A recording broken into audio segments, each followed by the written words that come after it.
Bonjour, bienvenue en Transparence, le magazine de la rédaction qui parle de l'actualité et qui donne la parole à ceux qui font l'actualité. Et notre invité ce midi, c'est Rocco Mitton, le président réélu du Congrès et chef de la délégation FLNKS aux discussions sur l'avenir institutionnel. Rocco Mitton, bonjour. Bonjour. Merci d'avoir accepté notre invitation et votre actualité. D'abord, c'est votre réélection mercredi à présidence du Congrès pour un 5e mandat consécutif. En fait, il n'y avait aucun suspense, vous étiez sûr de retrouver votre fauteuil. Quand j'ai entendu M. de Koumouli s'exprimer le dimanche soir, le dimanche d'avant, bon là, à ce moment-là, je me suis dit, je pense que je pourrais être réélu le mercredi. Donc ça s'est passé comme ça. Alors justement, vous avez été élu dès le premier tour de scrutin avec les voix indépendantistes et celles de l'éveil océanien. Alors on le sait, les relations ont parfois été un peu tendues avec ce parti. Ils ont fait partie du groupe UCFNKS, ils en sont sortis, ils en sont revenus, ils en sont repartis. Qu'est-ce qui vous rassemble en fait? Pourquoi est-ce qu'ils votent toujours pour vous? Ça fait la 5e fois qu'ils votent pour nous. Voilà, enfin pour nous, oui, pour le candidat, on va dire le candidat indépendantiste de FLNKS. Je pense qu'ils sont dans une stratégie, on va dire, du milieu, on va dire, entre le monde indépendantiste et le monde non indépendantiste. Et c'est vrai que dans un premier temps, ils ont vraiment décidé de travailler d'abord et avant tout pour leur communauté, la communauté walisienne coutonienne. Mais ils ont évolué depuis. Ils ont évolué. Maintenant, c'est devenu, disons, un parti qui dépasse maintenant le strict contour, disons, ethnique. Et je pense que c'est tant mieux. Voilà pour la démocratie, c'est tant mieux aussi pour la Nouvelle-Calédonie dans le cadre de vivre ensemble. Mais le fait qu'ils vous apportent toujours leur voix, enfin ça fait 5 ans, ça prouve quand même qu'ils ont plutôt une tendance indépendantiste, même s'ils disent qu'ils sont entre les deux. Je pense que le calcul qu'ils ont fait donc, en nous choisissant, bien sûr, il y a quand même des affinités, hein, puisque dans leur parti, on trouve aussi bien des indépendantistes que des non-indépendantistes. Donc, ils ont dû sûrement, oui, ils en ont parlé entre eux, puisque ce sont des jeunes qui sont, comment dire, éduqués et qui analysent les situations et ensuite qui décident. Donc, ils ont pensé que c'était pour choisir cette stratégie-là était la meilleure pour eux, une fois les élections de 2019 passées, pour arriver à être, comment on va dire ça, pouvoir peser, on va dire, peser sur la situation et peser sur par rapport au programme qui les ont élus, donc en 2019, en étant avec nous. Voilà. Ils auraient pu être avec les autres, parce qu'au début, c'était ça. Ils se sont partagés entre nous d'un côté, et puis comment au niveau du Congrès, et de l'autre, au niveau du gouvernement. Donc, c'est pas une situation facile hein, d'être assis entre deux chaises, mais je pense qu'ils ont fait le pari du pragmatisme. Voilà. C'est où ce comment dire, on peut être le mieux placé pour pouvoir peser sur l'action politique. Alors c'est Donc, pas une voilà. situation facile, mais tout de même, ils y trouvent aussi leur intérêt, parce qu'il y a une espèce d'échange de bons procédés que dénoncent d'ailleurs les loyalistes et le Rassemblement, qui disent que c'est un pacte de répartition des postes et des rémunérations entre le FLNKS et l'éveil océanien. Oh, écoutez, les loyalistes, ça fait des années, qu'ils ont instrumentalisé cette communauté wallisienne et futunienne. Donc, je pense qu'ils n'ont pas de leçon à nous donner, hein, ni à Éveil Océanien, ni à nous. Hein, voilà. Mais il y a quand même effectivement une répartition dans laquelle l'éveil océanien, qui n'a plus que dites-moi, 2 élus au Congrès, se oui, mais retrouve avec des responsabilités. dites-moi quand est-ce qu'il n'y a pas de répartition. Les répartitions, c'est tout à fait normal. Ça se passe tout à fait dans le calme, dans la sérénité, que ce soit lorsque les loyalistes sont à ce levier et lorsqu'ils ne sont plus aussi. Ce qui peut un peu étonner, c'est que l'éveil océanien n'a plus que 2 élus aujourd'hui au Congrès. Ils ont une place supérieure à ce qu'ils représentent démocratiquement, peut-être, non? Mais en fait, dans la démocratie, ce sont les alliances qui comptent. Voilà. Il faut être de faire preuve d'intelligence politique pour savoir, lorsqu'on n'a que 2 ou 3 élus, c'est avec quel parti on peut travailler. On peut être en alliance pour pouvoir faire valoir nos idées et ensuite être, disons, positif et pragmatique, voilà, comme je l'ai dit tout à l'heure, dans l'action politique, pour servir finalement la population calédonienne. Bon, servir leur communauté, bien sûr, mais nous, tout le monde, on sert leur communauté aussi. Donc, c'est servir donc l'ensemble des communautés qui habitent dans ce pays. Alors, dans votre discours, juste après votre réélection, vous avez fixé 3 défis aux élus. Et d'abord, avez-vous dit celui de la paix, en affirmant cette paix est encore fragile. En quoi est-ce qu'elle est fragile, la paix? C'est un peu Mais étonné, parce que peut-être. c'est l'histoire de la Nouvelle-Calédonie. Ici, c'est pas monoculture, c'est pas monoethnique ici. C'est pas comme, par exemple, dans les pays frères mélanésiens. Là. Regardez la Papouasie-Nouvelle-Guinée, regardez la Salomon, le Vanuatu, il y a les Malaisiens à 98%. Voilà. Ici, c'est pas le cas, puisqu'il y a eu la colonie de peuplement. Voilà, peuplement, donc. D'abord, dans un premier temps, à partir du bagne, voilà, et ensuite la colonisation libre. Donc, qui a amené donc d'autres communautés ici présentes. Donc, non seulement les Français donc, de France, mais aussi des personnes qui sont venues par la colonisation d'Asie, Et c'est voilà, la du Japon, coexistence etc. de plusieurs Et donc, communautés qui menacent la toutes ces paix. communautés-là, mettent ensemble cet ensemble de communautés ensemble, et quelque part les forcer à vivre ensemble, c'est pas toujours facile. Donc, ça crée automatiquement, mécaniquement, je vais dire, des tensions. Et donc, ces tensions-là, il faut pouvoir les gérer au fur et à mesure qu'on avance dans le temps. Et la Calédonie, ben, quoi qu'on dise, c'est un fait. Voilà, le fait colonial, il est là, mais le fait de la population, il est là aussi. Donc, cette paix, il faut toujours la repenser, la travailler, la revisiter, et faire en sorte que ces communautés-là, ben, ils s'ajustent au fur et à mesure dans une certaine cohésion, une harmonie pour pouvoir continuer à vivre ensemble. Et je Vous- pense que c'est ça. Alors quand je dis que c'est fragile, parce qu'il y a des moments où, lorsque disons, le peuple kanak, parce que c'est quand même le pays du peuple kanak avant tout ici, hein, nous sommes là depuis 3000 ans, faut quand même l'oublier, faut pas l'oublier ça. Mais aujourd'hui, tout Donc le monde ça est c'est légitime pour y être ici depuis les... Enfin, ça a été oui, reconnu quand mais même d'accord, depuis... ok, mais le préalable, c'est d'abord reconnaître ça. Mais la Voilà. légitimité de Nous tout le avons monde, la souveraineté vous ne première. contestez pas la Non, mais légitimité des attendez, autres néanmoins. oui, mais D'accord. d'abord et avant tout, la Non, souveraineté mais d'accord, mais première, c'est le Kanak. Hein, c'est ah, un fait. personne ne le Si les gens conteste, ça. n'acceptent pas ça, ça va être compliqué comment dire, à maintenir la paix ici. Donc je pense qu'il faut le dire en premier. Donc après, on est d'accord pour accueillir tout le monde. Voilà. Mais comment le peuple kanak, il doit comment dire, être satisfait à chaque fois de commander toutes les décisions qui sont prises, non seulement pour son peuple, enfin pour sa population, mais aussi pour les autres, puisque maintenant nous sommes, comme vous avez dit tout à l'heure, nous sommes mélangés, nous sommes ensemble. Mais cette paix-là, si on ne fait pas très attention, si on n'est pas vigilant, les conflits interethniques, ça peut être un risque, ça présente un risque. Et donc c'est pour ça que j'ai dit c'est fragile. Automatiquement, c'est fragile. Tant qu'on n'aura pas trouvé disons, un statut dans lequel toutes ces communautés-là vont se retrouver ensemble. Vous voyez? Tant qu'on n'est pas arrivé là, la paix, elle est fragile. Et je l'ai dit dans mon discours, j'ai parlé de l'État. Parce que quand on regarde moi, je le cite toujours. Non, je l'ai cité devant la Première ministre le 11 avril dernier à Paris. J'ai dit, comment regarder ce qui s'est passé. On était quand même au bord de la guerre civile, quand même, hein, dans les années 88. Ce qui est sorti finalement des accords de Matignon? Eh ben, c'est de dire que, bon, effectivement, il faut ramener la paix. C'était le maître mot de cet accord-là. Mais la paix, il y a une condition de la paix, c'est que l'État soit impartial au service de tous. Et vous estimez Pour le qu'il ne l'est moment, plus aujourd'hui? on trouve que l'État est sorti de son cadre des accords de Matignon. Voilà. Pourtant, il y avait un point commun entre votre discours et celui du président de la République. Vous avez dit la paix, c'est notre bien le plus précieux. Euh, Emmanuel Macron, sur la place des Cocotiers, nous a dit la paix, c'est votre trésor. Donc en fait, vous êtes d'accord sur cette nécessité de Ah maintenir non, la c'est paix. lui qui est d'accord avec nous. C'est différent. Parce que nous, on est là depuis 35 ans avec cette paix qu'on protège. La paix comme une poule protège ses œufs et ses poussins. Hein, voilà. Alors, vous avez aussi insisté dans ce discours sur la nécessité de réformer la Nouvelle-Calédonie en profondeur. Je crois que tout le monde est d'accord sur ce point, mais c'est aussi très difficile d'adopter des réformes. Depuis le début de la mandature, ça fait déjà 4 ans, depuis que la présidence du gouvernement est tenue par un indépendantiste. Qu'est-ce qui a été fait? Qu'est-ce qui a avancé? On a l'impression qu'à chaque étape, ça grippe, ça bloque, que les réformes ne se font pas. Ben, c'est pas facile de mener des réformes dans un pays qui a longtemps vécu sous le régime de la colonisation. Hein.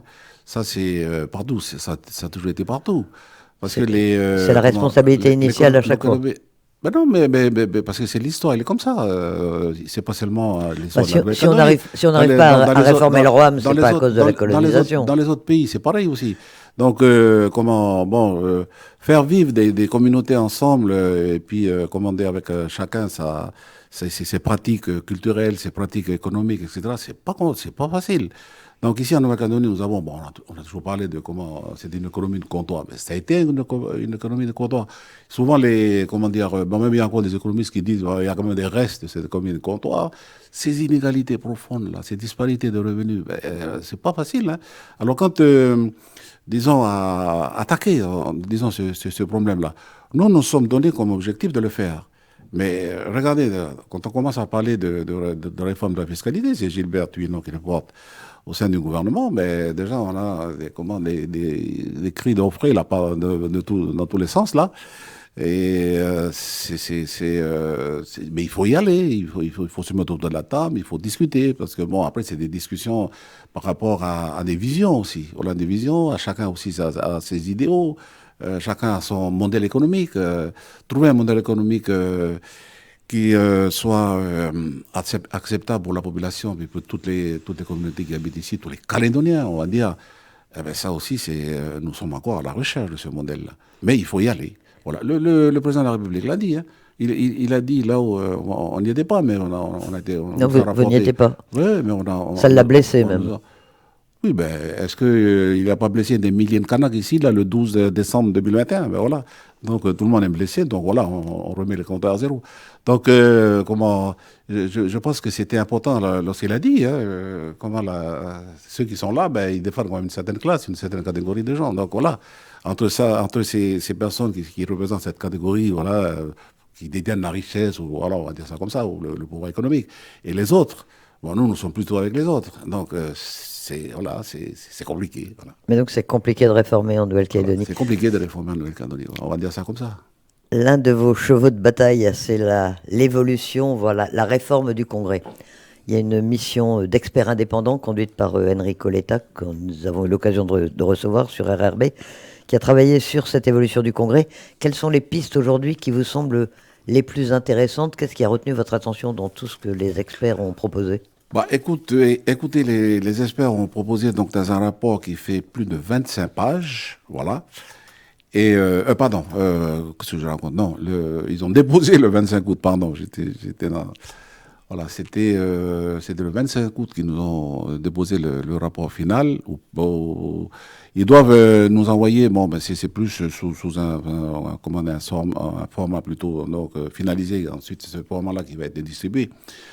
Et bon, il y a toute une série de recommandations pour faire en sorte que le Congrès soit mieux, qu'il se transforme. Il se transforme donc à partir dans cette continuité historique, hein, depuis le Conseil privé, le Conseil général, l'Assemblée territoriale, le Congrès, et faire en sorte que dans les années qui viennent, en fonction des discussions que nous aurons avec l'État et puis donc dans le cadre trilatéral, on va dire, nous puissions arriver à vraiment nous mettre d'accord sur le futur congrès qui pourrait en tout cas devenir vraiment un parlement tel qu'on l'entend comment dire pour les pays normalement constitués. Donc voilà, c'est des éléments pour le futur statut de la Nouvelle-Calédonie, quel qu'il soit. Quel qu'il soit, oui. Voilà. Qu'est-ce qui vous a intéressé particulièrement? C'est, par exemple, ils proposent l'élection séparée des membres du Congrès, enfin des élus du Congrès, des élus des provinces. Voilà, c'est l'exclusivité de l'élection pour les membres du Congrès. Voilà, donc automatiquement, mécaniquement, par rapport au nombre d'élus au Congrès, donc on passerait de 54 élus à l'heure actuelle à une trentaine d'élus. Et ça permettrait que qu'on donne par ce biais-là la possibilité aux élus du Congrès d'être, on va dire, 24 heures sur 24 dans leur travail de Congrès. Parce que le problème qui se passe ici, c'est que les élus, bon, certains élus cumulent, mais ils sont cumulants de fait. C'est-à-dire que ils sont, par exemple, ils sont maire ou conseiller municipal, ils sont automatiquement membres des assemblées de province, et ensuite un certain nombre d'entre eux viennent au Congrès. Alors vous vous rendez compte un peu le travail, comme on dit, les journées ne font que 24 heures, il y a les distances, etc. Le, le travail, on va dire, de fabrique de la loi, notamment la loi des pays, mais aussi les délibérations, etc., eh bien, c'est impacté négativement, quoi, on va dire. Voilà, parce qu'ils ils n'ont pas, ils ne sont pas, c'est pas, je ne veux pas dire qu'ils ne sont pas assidus. Si, les élus en général sont assidus ou ils essaient d'être assidus, mais en fonction des agendas qu'ils ont aussi. Voilà. Mais en enlevant les casquettes, on va dire, communales et les assemblées de province, ça leur permet vraiment de travailler pour faire en sorte que les lois qui vont être adoptées pour le futur eh bien, soient vraiment des lois acceptées, voilà, travaillées, examinées, pesées, etc., les impacts mesurés, et ce sera plus rapide, voilà, le travail va être plus rapide. Et ça pourrait, de façon à ce que la population soit satisfaite et soit servie. Ce sont des Voilà. propositions que vous porterez éventuellement à Paris dans les discussions ou vous Ben, allez laisser les élus du Congrès travailler dessus? Comment vous voyez non, les non, non, choses? mais on le fait déjà. Puisque nous sommes rendus à 12 ou 15 réunions bilatérales ici à Nouméa. Nous allons continuer la semaine prochaine, donc on le fait déjà. Donc on a porté que lorsqu'on a parlé des institutions, mais d'ailleurs dans la trilatérale qui est proposée à Paris là, donc le mercredi après-midi si je ne me trompe pas, voilà, mercredi prochain, il est prévu de discuter des institutions. Donc évidemment que nous allons apporter certains partis politiques, ou certains groupes politiques le font déjà dans les discussions qu'ils ont avec l'État, ils ont déjà avancé ou même publiquement ils le disent. Mais ce sont des recommandations. Bon, cette élection exclusive pour les membres du Congrès, ben, j'ai déjà entendu au niveau des zones. Calédonie Ensemble, dans son projet d'avenir, a oui, repris plusieurs de ses oui, propositions, voilà. par exemple. Donc le mandat de la présidence, voilà, actuellement c'est 1 an, mais travailler avec un horizon à 10 ans, il faut libérer l'horizon, quoi. Et donc je pense que non, c'est pas que je pense, ça a été comme ça. Ça a été acté, ça. C'est-à-dire que l'ensemble des groupes politiques du Congrès, donc ils ont accepté qu'en fait, qu'ils se sont bien rendus compte qu'1 an, c'est trop court. Et donc là, c'est Remarquez, ça, vous, 5 ans. vous, ça fait 5 ans. Hein. Oui, mais j'étais obligé d'être élu tous les ans. Donc là, ça va être soit 5 ans, ou bien 2 ans et demi, 2 ans et demi. Et puis dans le partage démocratique, voilà, des postes disons, de responsabilité au sein du Congrès. Ce qui est proposé aussi, c'est par exemple, si c'est 2 ans et demi, 2 ans et demi, un premier tour, 2 ans et demi, ce serait là, par exemple, les indépendantistes, et le second 2 ans et demi, ce serait les non-indépendantistes. Comme par exemple, bon, il y a toujours dans ce partage au niveau du Congrès, ou du futur Parlement, on va dire, par exemple, ça va être si, par exemple, un indépendantiste est président du Congrès, le président de la commission des finances et du budget, la principale commission du Congrès, comme dans les parlements, comme ça se fait déjà en métropole. Voilà. Oui, tout à fait. Donc voilà, bon, ça c'est 2 propositions, mais vous savez, hein, Il y en a beaucoup. On en a beaucoup. La déontologie aussi, hein, il y a un code de la déontologie qui va être mis en place pour encadrer justement l'action publique et privée, on va dire comme ça aussi, des élus du Congrès.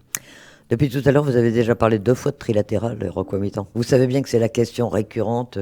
L'État et les non-indépendantistes veulent des trilatérales à Paris. Les indépendantistes ont longtemps traîné les pieds en disant qu'ils n'étaient pas prêts, que vous en étiez encore au stade des bilatérales. Est-ce que la semaine prochaine à Paris, il y aura effectivement des trilatérales, c'est-à-dire des vrais trilatérales avec les 3 partenaires qui parlent ensemble?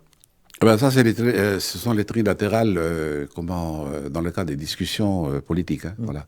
Donc, sur l'avenir du pays. Nous sommes habitués à travailler en trilatéral ici. Hein, voilà, on n'a pas de problème avec ça. C'est pour ça que je l'avais dit dans mon discours.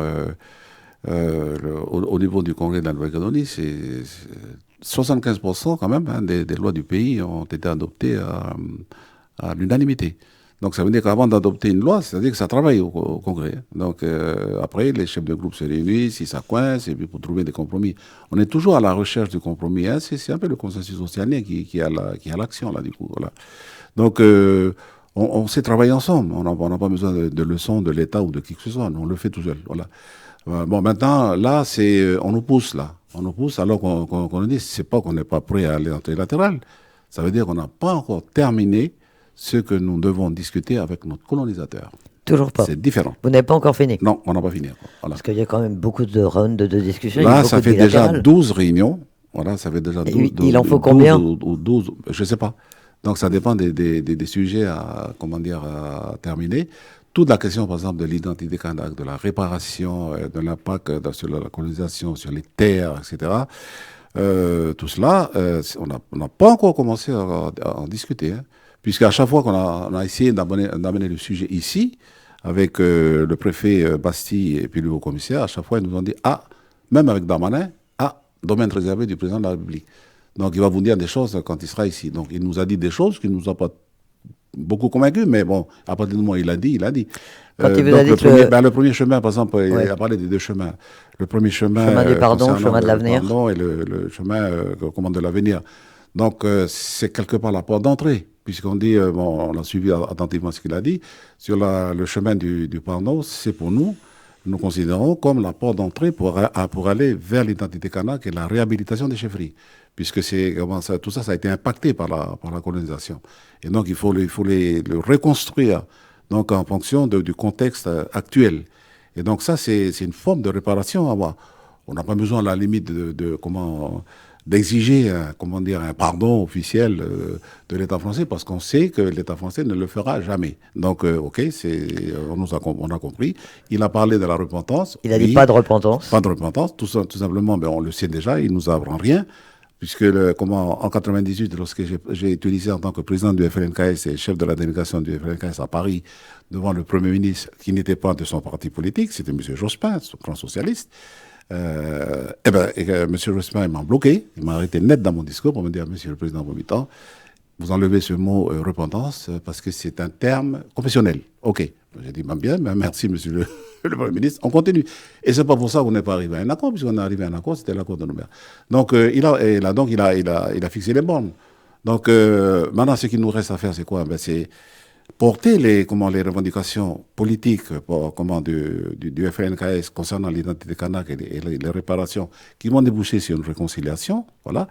Et comment voir dans quelle mesure donc ça match avec ce chemin du pardon, puisqu'on est obligé de passer par là pour travailler sur le futur statut, parce que le futur statut portera cette empreinte-là, cette marque-là, c'est de la réparation. Et donc, tant que vous n'avez pas fini cette étape avec l'État, Oui. vous estimez qu'il est trop tôt pour parler de l'avenir institutionnel avec vos partenaires locaux? Eh ben, on commence déjà. Vous commencez? Oui, on commence déjà, mais c'est officieux. Voilà, c'est dans les quand on est ensemble, on est tout le temps ensemble au congrès. Là, voilà. Donc, on a l'occasion d'en parler. Mais disons les discussions officielles, parce que pour le moment, on est toujours dans le cadre des discussions. Arrivera un moment où on va rentrer en négociation. Donc, le calendrier que le FNK s'est donné là, c'est que donc nous allons à Paris pour emmagasiner un maximum d'éléments sur l'ensemble des thématiques. Et nous allons ensuite revenir ici, puisque nous allons à notre retour, donc aux alentours de la mi-septembre, on va rentrer dans la période des congrès, des différents congrès des partis politiques, et puis ensuite le congrès du FNKS, qui va être appelé à acter, disons, des éléments qui vont nous permettre de vraiment négocier ensuite avec l'État. Et notamment, c'est la question de la trajectoire, parce que pour nous, la trajectoire, elle est importante aussi, voilà, puisque c'est ce qui a été acté par le congrès du FNKS du mois de février, donc avec un référendum de projet, et puis après, c'est dans un délai à trouver, quoi. Quel corps électoral et tout ça. Donc, vous voyez, le problème qui se pose actuellement, j'avais essayé d'expliquer à la télévision, ce qui nous pose problème en ce moment, c'est que on a un peu de difficulté à comprendre la méthode de ce gouvernement actuel, enfin l'État, quoi, qui représente l'État. Voilà, on a un peu de mal parce que autant c'était Matignon c'était un peu différent parce que il fallait trouver un accord, voilà, notamment un accord de paix. Sur la question, Pour l'accord de Nouméa. pour l'accord de Nouméa, pardon. Je suis un peu fatigué. Pour l'accord de Nouméa, c'était plus clair, voilà, puisqu'on avait quand même une trajectoire, c'était de trouver où va la Calédonie avec les différents référendums, etc. Voilà. Là, C'est un peu compliqué parce que comme on n'a pas, on discute déjà des, comment enfin, par exemple là, sur la question des institutions, on va en parler là. Bon, on en parle du modèle économique, ça, on l'a Mais déjà entamé ces problématiques-là ici. Mais il faut, comment dire ça là, si on ne sait pas où on va, ou en tout cas, nous on sait où on va. Mais pour l'État, bon, il a dit un certain nombre de choses. Bon, là, quand il est passé ici, le président, la Nouvelle-Calédonie restera française, restera française, restera française. Ok, bon, mais une fois qu'il a dit ça, nous, on ne veut pas que la Nouvelle-Calédonie reste française. On veut qu'à un moment donné, la Calédonie donc, trouve un enfin, statut qui lui est alors propre on sait que vous avec contestez, la France, on mais sait que vous pas dans un premier contestez, temps. que vous Voilà. contestez le troisième Et référendum, on mais enfin, conteste le c'est troisième quand même la référendum. base. Si vous aviez mis, est-ce que vous avez pas mis beaucoup de bonne volonté justement pour rentrer dans les discussions qui étaient proposées par l'État, puisque vous avez refusé les trilatérales dès le début. C'est aussi ça peut-être qui a perturbé l'organisation des discussions, non? Ben, je sais pas. En fait, on a toujours dit, on n'a jamais changé, nous. On a toujours dit que dans un premier temps, il faut parler en bilatéral. Mais c'est normal, puisque nous sommes le peuple d'ici, donc originel. Donc, quand on nous dit que, bon, ben voilà, c'est le moment de discuter pour un futur statut, ben, on fait valoir nos revendications à celui qui est venu ici à 170 ans. Et donc, c'est qui? Eh ben, c'est l'État français dans sa continuité. Donc, c'est avec le gouvernement français qu'il faut discuter avant les autres, puisque les autres, ben, ils se mettent avec l'État français. Ils ne contestent pas la présence de l'État français ici. Voilà. En attendant, qu'est-ce que vous attendez? Est-ce qu'il va sortir quelque chose, selon vous, de ces discussions, enfin de ces réunions qui vont se tenir à Paris du 4 au 9, du 4 au 8 septembre? Il y aura une délégation FLNKS, vous êtes l'un des co-chefs, vous m'avez dit, de cette délégation avec Victor Totogoro de l'UNI. Est-ce qu'il va sortir quelque chose? Est-ce que vous allez revenir avec des éléments, un début de discussion, un début d'accord peut-être sur le dégel du corps électoral? Qu'est-ce qu'il faut en attendre? Euh, Moi, je pense que nous, on est parti, puisqu'on vient de saisir de nouveau Madame la Première ministre pour, pour une méthode plus, comment on va dire ça, pour une méthode plus claire hein, dans les discussions et en seriant les séquences et les thématiques à aborder. Voilà. Une des thématiques importantes que nous devons discuter avec la Première ministre, c'est la sortie de l'accord. Comment qu'on fait, voilà. Enfin, pas la sortie de l'accord, mais la fin plutôt de l'accord de Nouméa, et ensuite comment qu'on se projette. Voilà. Donc, du coup, la question du corps électoral et de l'autodétermination, donc il va être discuté, mais en bilatéral. Et ils ont accepté, parce que quand on regarde le calendrier qu'ils nous ont proposé, en tout cas le programme, enfin le projet de programme, ils nous ont donné il y a quelques jours, il se présente comment? D'abord, le lundi, puisque les délégations arrivent jusqu'à dimanche, le lundi, c'est la thématique nickel, donc à Bercy. On a toute la journée, il me semble. Le mardi, ce sont des bilatérales qui sont prévues dans un premier temps avec les cabinets, avec le cabinet du Premier ministre, cabinet de M. Darmanin et le cabinet de... c'est quoi l'autre cabinet le ministre, voilà, Le le ministre de ministre, l'Intérieur voilà, et c'est des le ministre de Outre-mer. l'Intérieur, voilà, pardon, oui. Et l'après-midi, ce sont des bilatérales. Alors, mercredi, si on a bien compris, le matin, on serait dans un format un peu semblable à celui qui avait été proposé là Format par... trilatéral, dit l'État pour l'instant. ouais, mais en fait, il y a un peu tout le monde dans, si j'ai compris, Mu- Rémi multila- Basti quand il m'a Multilatéral. expliqué. Multilatéral, voilà, parce que je crois que, bon, il y a le CESE, il me semble, si je ne me trompe pas, il y a des associations qui seront représentées, enfin, je sais pas, voilà. Donc, on va avoir un peu plus d'informations en arrivant à Paris. Et l'après-midi, alors là, M. Darmanin donc, va tenter une trilatérale, donc sur deux sujets, hein, d'après ce qu'ils nous ont dit, donc sur la question du corps électoral et puis sur la question des institutions, voilà, les institutions calédoniennes. Alors, les institutions calédoniennes, donc voilà, ça va être le gouvernement, le Congrès, les provinces, etc. Les communes, ouais, discussion aussi sur les communes. Et donc, du coup, par rapport à ce qu'on disait tout à l'heure, ben, la question du Congrès il va être discutée. Nous allons présenter les recommandations du rapport de monsieur l'État, quoi, puisque c'était pratiquement tous les groupes politiques l'ont accepté. Et donc ça, c'est le mercredi. Et ils ont quand même réservé le jeudi et le vendredi pour nos réunions diverses, voilà, à Paris. Et si on le souhaite, des discussions en bilatéral sur des thématiques et, que nous leur proposerons. Donc ça veut dire quoi? Ça veut dire qu'ils nous laissent quand même 3 jours quand même. des discussions bilatérales. Ça veut dire qu'ils ont quand même compris que Que vous aviez besoin de temps. il faut prendre ce temps-là. Ben oui, mais parce que Oui. c'est à eux aussi de faire le nécessaire pour que ça avance. Est-ce que vous Voilà. croyez, franchement, alors tout ça prend beaucoup de temps. On l'a vu, Oui. le troisième référendum a quand même eu lieu maintenant, il y a plus d'un an et demi. On en est à je ne sais pas combien de mois. Comment est-ce que vous voyez la suite du processus? Est-ce que vous pensez, franchement, c'est aussi ce que souhaitait dans son discours, il me semble, le président de la République. Est-ce que vous pensez possible de trouver par consensus un accord global comme ça a été le cas dans les accords précédents? Est-ce qu'aujourd'hui c'est encore une possibilité? Ben, vous voyez, la question de l'accord global, Accord global sur un nouveau statut de la oui, sur un Nouvelle-Calédonie, nouveau quoi. statut, oui, ben, c'est l'objectif à rechercher, Oui. de trouver un accord global. Bon, alors, au début, nous avait dit, donc, il faut passer, avant d'arriver à l'accord global, il faut passer par deux petits accords, on va dire, ils ont appelé ça comme ça.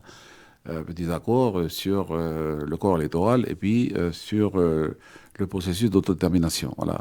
Puisque c'est fixé, bien sûr, dans la Constitution, mais dans le préambule de la Constitution, bon, il y a un article aussi qui en parle, là. Je crois, il me semble que c'est l'article 43 de la Constitution. Mais ce sont des... Bon, ils ont appelé ça des petits accords, mais enfin, alors, c'est quand même fondamental pour discuter de ces deux points-là.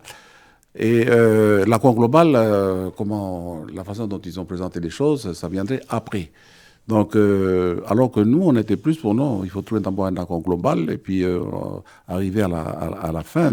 On est revenu un peu à On est ça. revenu, Aujourd'hui, il voilà. semblerait que l'État souhaite lui aussi un accord Mais, global. oui, enfin, voilà, comment ils sont aussi à la recherche d'un accord global, mais ça va être à la fin. Donc, je pense qu'on a encore quelques mois à discuter. Mais de toute façon, bon, mais de toute façon, on passera par là. Il y aura une révision de la Constitution. La révision de la Constitution, mais il a quand même fixé à janvier ou février, c'est en début d'année. Début Mais quand on 2024. fait Oui. le compte à rebours, ou oui, on essaie de séquencer tout ça après tout ce il y aura à faire à partir du moment où il y aura la révision de la Constitution, ça va demander plusieurs mois. Ça veut dire que les prochaines élections provinciales, ce serait plutôt en fin d'année 2024, hein, à partir du moment où c'est lui-même qui a fixé. Parce qu'il avait déjà fixé dans un premier temps en septembre-octobre, après à chaque fois il est obligé de décaler. Mais il est obligé de décaler en fonction de l'avancée de nos discussions. Parce qu'ils ont enfin compris que l'avenir d'un pays qui est porté par les représentants du peuple kanak, on va dire ça comme ça, ne peut pas être discuté comme dans un coin de table, quoi. Il y a quand même un peu de temps à discuter Même si les Calédoniens commencent à s'impatienter, vous le mesurez Mais vous nous aussi, sommes vous apercevez? calédoniens, il n'y a Oui. pas seulement les Ah, mais je dis les calédoniens. Calédoniens au sens large. La façon dont vous vous exprimez, on dirait que c'est les calédoniens non Ah non. indépendantistes. Non, non, non, Ici, non, je on parle des représente Calédoniens tous au les sens large. Calédoniens. Oui, Voilà. absolument, ils s'impatientent tous. Oui, ils s'impatientent tous, mais voilà, il n'aurait pas fallu organiser le référendum du 12 décembre, peut-être on ne serait pas là. Bon, on va pas refaire l'histoire. Ben oui. Rapidement, parce que malheureusement, le temps passe. Sur le nickel, est-ce qu'on va arriver à quelque chose? Est-ce que vous avez lu le rapport de l'IGF? Il est quand même extrêmement inquiétant, non? Ben oui, il est inquiétant, bien sûr. Là aussi, on va trouver une stratégie globale? Ben, en fait, il y a cette journée de discussion qui aurait lieu à Paris. Comment nous, on pense comme ça les choses. Hein, là, cette journée-là, qui va être, bon, ça va être avec Bercy. Donc, ils vont revenir sur sur ce fameux rapport là, dont vous parlez là. Évidemment, je pense que ça va être un moment important aussi. Hein. Bon, les délégations politiques ne sont pas invitées. Donc, sont invités uniquement que les présidents des exécutifs. Donc, nos représentants, donc, ils vont porter évidemment une attention particulière donc, à cette réunion qui est quand même important. Hein. Voilà. Mais aussi qu'il faut regarder donc, la position actuelle, disons, sur le modèle, hein, le modèle nickel, on va dire ici, parce qu'on a tenté quand même d'arriver à une doctrine calédonienne. Mais on a mis du temps, on a passé énormément de temps à discuter. Il y a une doctrine province-nord, c'est pas une doctrine sur l'ensemble de la Calédonie. Oui, mais c'est une doctrine province-nord, oui, mais c'est porté aussi par le FLNK, cette doctrine-là. Voilà. Donc il faut peut-être la revisiter, je ne sais pas. Mais c'est ce que voilà, propose le président de la République. est Hein. là. Il dit il faut la bouger. Vous êtes Voilà. d'accord? Vous pensez qu'effectivement vous pouvez revenir bouger, je ne sais pas bouger comment, mais c'est important aussi d'en parler, on va dire. Et puis, il y a ce que le président a rappelé ici quand même. bon, c'est quand même important, puisque quand même, bon, pour le moment, on est tourné vers les, bon, Victor, par exemple, pour l'usine du Sud, tourné vers les batteries, mais bon, tous ces batteries là, atterrissent, comment, d'une façon ou d'une autre, plus vers la Chine là-bas. Ben, maintenant, le président dit que oui, mais maintenant, c'est l'Europe. Voilà, l'Europe, comment l'Europe, donc il faut rentrer dans les détails pour savoir exactement la pensée du président. Il dit aussi que, bon, vous avez bien, comment dire, vous pouvez avoir bien sûr les compétences, la compétence sur le nickel, mais c'est moi qui paye, quoi. Alors, celui qui paye décide, voilà. En gros, hein, on a compris comme ça. Il veut payer pour l'énergie. Donc, Enfin, l'État paierait, prendrait en compte l'énergie. oui, prendre en compte bien sûr l'énergie, mais en gros, c'est un peu comment on va dire ça, c'est le message qu'il nous fait passer, hein. Et derrière le message, il y a quand même une stratégie nickel de l'État. Donc, on a besoin de savoir exactement, à partir de ce discours-là, mais qu'est-ce que souhaite le président de la République et donc l'État français. Donc, j'espère qu'il ne va pas nous retirer cette compétence-là, comme ça a été fait en 69 avec les lois Biot. Mais la Calédonie, Donc, elle n'a pas les moyens de payer. mais c'est ce qu'il dit. Donc, vous ne pouvez pas payer. Donc, il faut réformer votre système, du coup, voilà. Et alors, du coup, on est d'accord avec lui. Voilà, puisqu'on a toujours, ou il est d'accord avec nous, puisqu'on a toujours dit ça. Réformer votre système économique et puis trouver de l'argent dans votre pays, parce qu'il y a beaucoup d'argent dans votre pays. Il y a beaucoup d'inégalités, mais il y a des gens qui, voilà, comment dire, qui ont beaucoup d'argent, on va dire ça comme ça. Donc, c'est ce qu'on attend de faire. Voilà, puisque voilà, les réformes, les mesures fiscales qui sont déjà un certain nombre comment dire, de projets sont déjà déposés sur le Congrès, sur le bureau du Congrès, pardon, et au niveau des deux groupes politiques, le jour de l'élection, donc il y a 2 jours de cela, nous sommes réunis et puis on a dit que il faut absolument, comment dire, décider pour qu'il y ait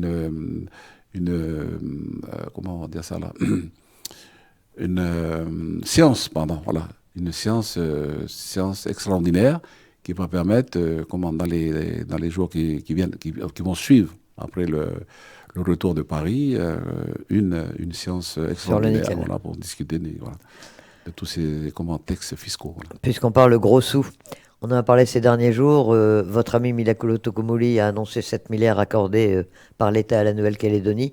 L'État, depuis, a démenti formellement. On en est où? Il y a quand même une demande qui est faite auprès de l'État. La Calédonie ne peut pas boucler son budget, ne peut pas assurer la CLR, le ROAM, etc., sans aide de l'État aujourd'hui? Oui, bien sûr, mais ce sont des demandes, mais je comprends l'État. Hein. L'État, à partir des demandes, bon, il fait marcher toute comment dire, ces mécanismes internes là pour trouver la meilleure formule pour aider la Nouvelle-Calédonie. Voilà, je pense que le président Macron ne peut pas décider comme ça tout seul, sans ses services, sans l'appui de ses services, pour dire à quel niveau donc ce sera l'aide de l'État. Et si ce sera une subvention ou un prêt encore, je ne sais pas. Donc moi je l'ai dit d'ailleurs, j'étais invité à la matinale. Mardi dernier, là, je l'avais dit ça. J'ai dit, oui, on parle de 7 milliards, mais ça peut être plus, ça peut être moins. On ne sait pas trop en ce moment. L'État va s'exprimer au moment où comment la décision sera prise par Bercy et ensuite actée par le gouvernement. Mais c'est indispensable. La Calédonie ne peut pas faire ça C'est aujourd'hui. indispensable, mais quand c'est un des territoires, donc nous sommes encore français, donc si le territoire de Nouvelle-Calédonie a des difficultés, c'est l'État qui doit nous aider. C'est son devoir. Voilà. Rocco Amitan, président du Congrès, chef ou co-chef de la délégation FLNKS, discussion sur l'avenir institutionnel. Vous partez demain pour Paris. Hein. Demain soir. Merci d'avoir accepté notre invitation dans ce Merci Elisabeth et puis merci aux auditeurs qui nous écoutent.